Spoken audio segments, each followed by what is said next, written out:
BPL যখন নানা সময় হয়, প্রত্যেকটা সিজনের আগে অনেক ধরনের নাটক হয় এবং সেই নাটকগুলো হচ্ছে দল নিয়ে। কোন কোন ভুয়া দল আসবে, সেখানটায় ফিক্সিং এর প্রবণতা কতটুকু, শেষ পর্যন্ত যে ব্যাংক গ্যারান্টির মানি, ফ্র্যাঞ্চাইজি ফি দলগুলো দিতে পারবে কি পারবে না, এই ডিসকাশনস গুলো আমরা সব সময় প্রতিনিয়ত প্রত্যেকটা বিপিএল সিজনের আগে দেখি। এবং এগুলো যদি না হয়, বিপিএল সম্পর্কে আপনার একটু হলেও কনফিউশন ক্রিয়েট হতে পারে। আসলে বিপিএল হচ্ছে তো। বিপিএল আরেকটা মজার ব্যাপার, I am going to discuss about LPL. Towhid Hridoy, Shakib Al হাসানকে নিয়ে আমি ডিসকাস করবো। কেন, একটু রিকানেক্ট করে দিই। আরেকটা ব্যাপার খুব কমন, সেটা হচ্ছে বিদেশি ক্রিকেটাররা বাংলাদেশে এসে যেই দলটা ফাইনালে যায়, যেই দলটা চ্যাম্পিয়ন হয়, সেখানটা একটা বিশাল অবদান রাখে। একটা সময় সেই কাজটা নিয়মিত করতেন ক্রিস গেইল এবং ক্যারিবিয়ান ক্রিকেটাররা, সামটাইমস পাকিস্তানি ক্রিকেটাররা, সামটাইমস শ্রীলঙ্কান ক্রিকেটাররা, কখনো কখনো সাউথ আফ্রিকা থেকে উড়ে আসা হয়তো বিগেস্ট কোনো নেম। কিন্তু বাংলাদেশের বাইরে যে ফ্র্যাঞ্চাইজ টুর্নামেন্ট বা লিগ গুলো হয়, সেখানকায় বাংলাদেশের কোনো ক্রিকেটার অথবা একাধিক ক্রিকেটার এরকম clinical role, influential dominating role একই সাথে পালন করে দলকে ফাইনাল পর্যন্ত তুলেছে। ডেফিনেটলি ফাইনালে যাওয়া সেই দলটার পুরো মনোযোগ থাকবে যেন তার হয়ে ঝড় তোলা, টর্নেডো কাঁপানো ইনিংস খেলা ক্রিকেটারটা ফাইনালেও আবারও চলে আসে। এবং সেই ক্রিকেটার হচ্ছে একজন বাংলাদেশি ক্রিকেটার। বিদেশের ক্রিকেটাররা আমার ফ্র্যাঞ্চাইজ লিগে নিয়মিত ভালো করে বাংলাদেশের দলগুলোকে, যেই দলটা সেটা যেই নামেরই হোক না কেন, টপে তুলে জেতায়, ফাইনালে তোলে এবং সেখানটায় রানার্স আপ চ্যাম্পিয়ন করে। কিন্তু বাংলাদেশের ক্রিকেটার বিদেশি লিগে গিয়ে এভাবে টানা পারফর্ম করেছে, প্রত্যেকটা ম্যাচে ব্যাট হাতে ধারাবাহিক থেকেছে। এই দৃষ্টান্তটা প্রথমবারের মতো, আই এম রিপিটিং, প্রথমবারের মতো। এর আগে কখনো এমনটা হয়নি যে ব্যাট হাতে বাংলাদেশের কোনো ক্রিকেটার এতটা ধারাবাহিক হয়ে কোনো একটা দলকে, সেই দলটা যত ছোট হোক বড় হোক, ফাইনাল পর্যন্ত তুলেছে। প্রথমবারের মতো সেটা হয়েছে। দ্যাট আমার কাছে মনে হয় যে influential role done by Towhid Hridoy. আজকে যে ইনিংসটা খেলেছেন, এই ইনিংস এর পর মানে তাওহিদ হৃদয়ের এবারের আবারও বলছি, এবারে যে এলপিএল, সেই এলপিএল এ তার যদি এভারেজ দেখেন, মানে গড়, প্রত্যেক ম্যাচে রান করার গড়, সেটা হচ্ছে 141। 100 তো মারেন নাই, 141 হলো কেমন করে? ক্রিকেট যারা বোঝেন তারা সবাই জানেন, কারণ তাকে কেউ আউট করতে পারে না, নট আউট থেকে যান। এবং সেই ইনিংসটা হচ্ছে অপর ইনিংসের সাথে যে রানটা করেন, সেটা প্লাস প্লাস প্লাস হয়ে 141 হয়ে গেছে। স্ট্রাইক রেটের ব্যাপারে একটু আলোচনা করতে চাই আমি। তার আজকের ইনিংস নিয়ে ডেফিনেটলি ডিসকাস করবো। সেটা হচ্ছে 213। বাংলাদেশের একজন ক্রিকেটার 141 গড়ে 213 স্ট্রাইক রেটে বিদেশে গিয়ে ব্যাট করছেন অচেনা কন্ডিশনে। কেমনটা লাগে বলেন? অসাধারণ ভালো লাগে। তাওহিদ হৃদয় ফাইনাল স্পটলাইটে সবচেয়ে গুরুত্বপূর্ণ ক্রিকেটার হয়ে থাকবেন। আজকের ম্যাচটা যদি আপনারা খেয়াল করেন, তাওহিদ হৃদয় 20 বলে 50 করলেন। এবং এই যে 20 বলের 50, এটা শুধুমাত্র তার ব্যক্তিগত মাইল ফলক। তার 50 পাওয়া, তার গড় বাড়া, তার স্ট্রাইক রেট আরো বিধ্বংসী পর্যায়ে চলে যাওয়া, আজকের ম্যাচে সবচেয়ে বেশি স্ট্রাইক রেটে ব্যাট করা, এই হিসাব নিকাশ গুলোর থেকেও অনেক বেশি ইম্পর্টেন্ট রোল প্লে করেছে। কোথায় জানেন? কারণ তার এই 20 বলের 50, 14 রানের যে জয়টা জাফনা পেয়েছে, জাফনা কিংস পেয়েছে গলকে হারিয়ে, সেখানটা একটা বড় রোল প্লে করেছে। তাওহিদ হৃদয় যদি 20 বলে 40ও করতেন, কেউ এটা নিয়ে খুব বেশি মাইন্ড করতো না। কিন্তু ওই 20 বলে 40 রান, মানে 200 স্ট্রাইক রেটের ব্যাটিংটাও এনাফ হতো না to make sure the win of his team.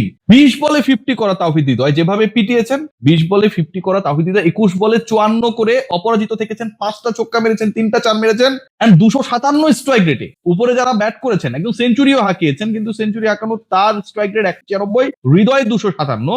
এক কথায় ফেবুলাস।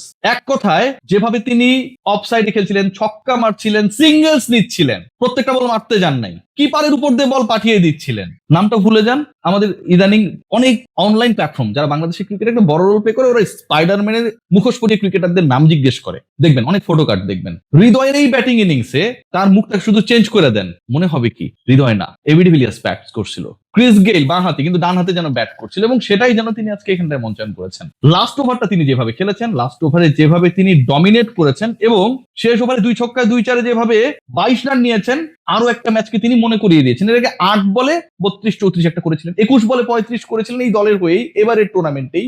আজকেরটা একদমই আমার কাছে মনে হচ্ছে কম্প্যাক্ট ইনিংস। জাফনা জানতো যে স্কোরটা 200 পেরুলেই আসলে যে খুব বেশি স্মার্টার হয়ে যাবে, নট লাইক দ্যাট, আরো বেশি করতে হবে। আর হৃদয় জানতো যে হৃদয় জয় করতে গেলে ব্যাট করতে হবে সত্যি সত্যি কারো হৃদয় ভেঙে। তার ইনিংসটা আপনি খেয়াল করে দেখেন যে লাস্ট ওভারটায় প্রথম বলে ছক্কা, পরের বলে রান নেন নাই, তারপরে বলে একটা 2, তারপরে আবার ছক্কা, তারপরে একটা 4, তারপর আরো একটা 4 এবং একটা 4 আর হচ্ছে ওই যে বললাম যে কিপারের মাথার উপর দিয়ে কি দারুণ ভাবে মেরেছেন। 101 মিটারের ছক্কাও আজকে হৃদয় মেরেছেন এবং সেই ছক্কা চারগুলো প্রত্যেকটাই ছিল দেখার মতো। যে হৃদয়কে নিয়ে অনেক ধরনের সমালোচনা, অনেক বড় বড় ক্রিকেটারকে আমরা রেডি প্রোডাক্ট এটা সেটা বানিয়ে দিয়েছি, বাট হৃদয়ের অনেক সমালোচনা, তারপরেও যেন হৃদয় জয় করতে পারছে না কারো কারো। অফ সাইড নিয়ে প্রবলেম, লেগ সাইড নিয়ে প্রবলেম, হেড পজিশন নিয়ে প্রবলেম, এই কয়েকটা নাম টাম বললে আপনি অনেক বড় বিশ্লেষক হয়ে যান। বাট হৃদয়ের ক্ষেত্রে আজকের ইনিংসটা প্রবলেমটা কোথায়? আমার কাছে মনে হয় সবচেয়ে বেশি বড় প্রবলেম যেটা ক্রিয়েট করেছিলেন তিনি, ওই যে শেষ পর্যন্ত অপরাজিত থেকে প্রতিপক্ষকে চাপে ফেলেছিলেন। শুরুটা যদি দেখেন, প্রথম 6টা বল তিনি যখন ফেস করেছিলেন, প্রথম বলে তিনি একটা 1 রান নিয়েছেন, তারপরে লেগ বাই, মানে তার ইনিংসের ডেভেলপমেন্টটা,